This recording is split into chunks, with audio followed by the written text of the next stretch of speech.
ลอยสดទៀតអើយមួយថ្ងៃនេះលុយសតទៀតហ่ะដាម2គីឡូឆាពងទាប្រៃចង់ហូល2គីឡូឆា7ទុំពុកម៉ែបងប្អូនហើយបកាលេខអប់មីសួរ2គីឡូដែរបងប្អូនបាទរសជាតិបងប្អូនអាចកំងបានចង់បានហឹលហោះហឹលហើបានសាបប្រៃផ្អែមបាទមុននឹងធ្វើជួយប្រាប់ចុងផៅមុនផង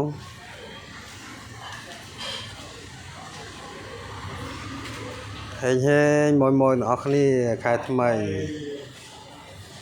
បាយបាយអរគុណច្រើន